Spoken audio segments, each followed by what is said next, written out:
C'est dès le 14 août prochain que s'amène ici à Québec la comédie musicale Mamma Mia du côté de la salle Albert-Rousseau. La comédienne Romane Denis interprétera le rôle de Sophie. Je l'ai rencontrée un petit peu plus tôt aujourd'hui, ici, chez Maître Glacier.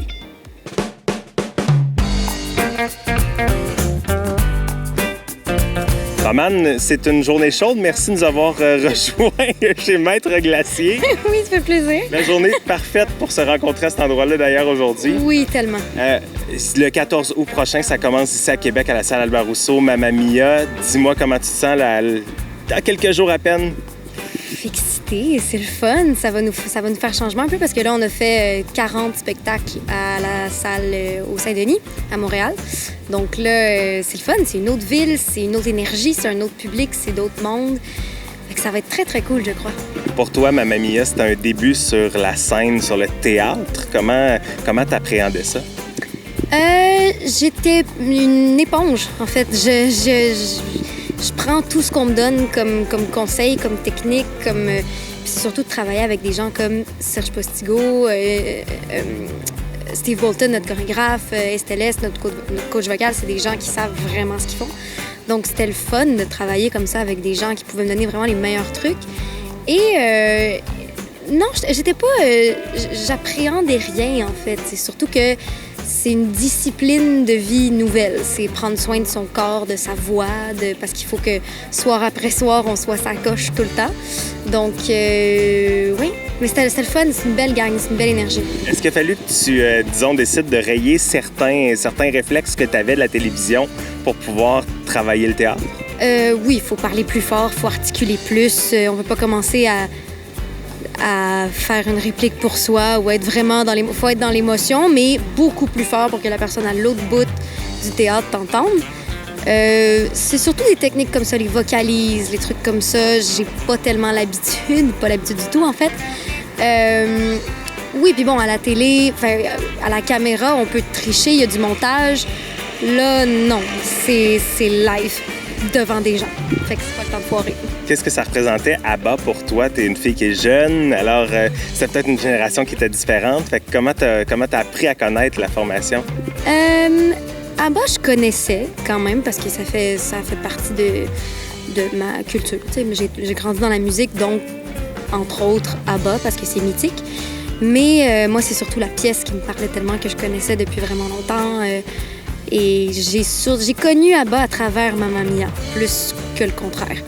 Donc, non, c'est des chansons, je veux dire, c'est des chansons absolument magnifiques. Là, c'est le fun, c'est encore plus le fun parce qu'elles sont traduites en français, en québécois même, parce que c'est des traductions de Serge Postigo qui fit vraiment avec l'histoire et qui touchent, je trouve, encore plus.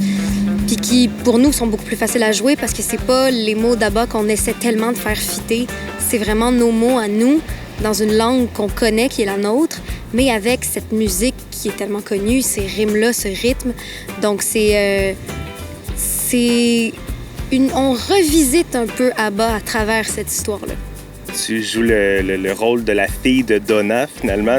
De quelle façon tu t'es approprié ce personnage-là? Comment tu te retrouves dans ce personnage-là?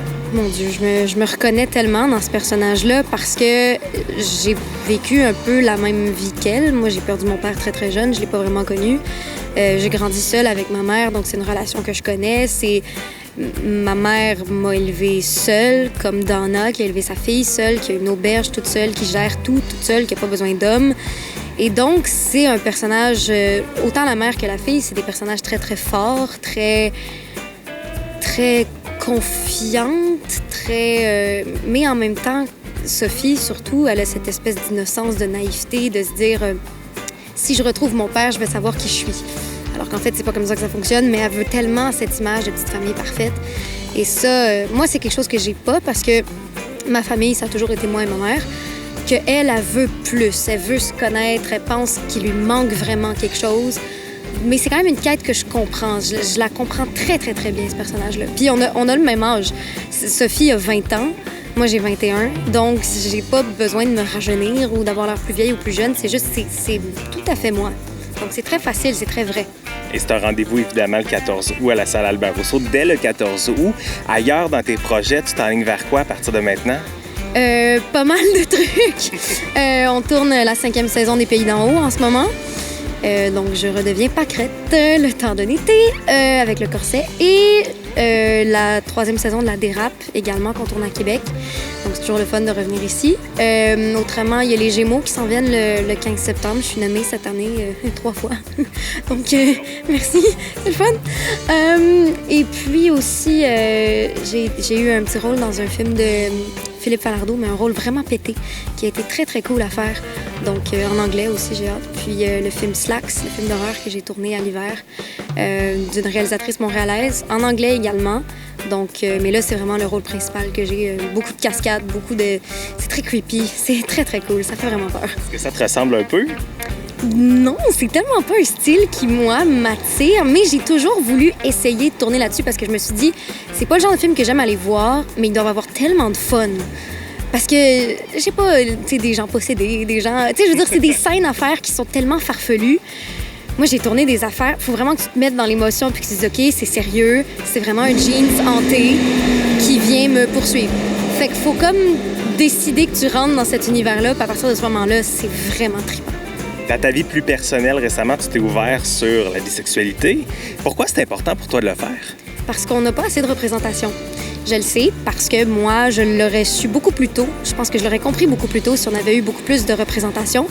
Donc, à l'hiver, j'ai tourné Nomade, qui est une série web qui est sur tout.tv. Et je jouais le personnage de Sam, qui est ouvertement bisexuel aussi. Et mais c'est pas du tout ça sa quête. Ça n'a pas rapport même avec l'histoire. C'est elle vit sa vie, puis by the way, elle est bisexuelle. Et donc, je me suis dit, c'est comme la première fois que je vois un personnage de même. C'est clair qu'il doit y avoir une demande. Puis moi, je le sais, les gens sur mes réseaux sociaux, c'est beaucoup des jeunes, c'est beaucoup ma génération. Puis là, maintenant, je le vois qu'il y avait vraiment une demande. Puis il y a vraiment pas un engouement, mais il y a... Les gens sont soulagés de se voir enfin à l'écran.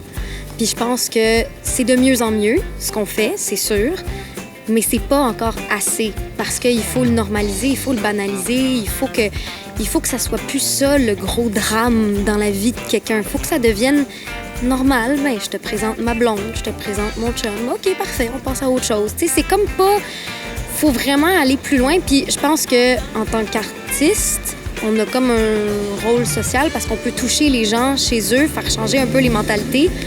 Fait que moi, si je peux aider ne serait-ce qu'une seule personne à être à l'aise avec qui il ou elle est, ou aucun des deux, ou les deux, peu importe. Mais si je peux aider ne serait-ce qu'une seule personne à accepter, puis à faire accepter aussi au reste de la famille, parce que des fois, c'est ça qui est plus difficile. Nous, on s'accepte, mais on a comme peur de ce que les autres gens vont dire. Fait que si je peux aider à normaliser tout ça, ben tant mieux.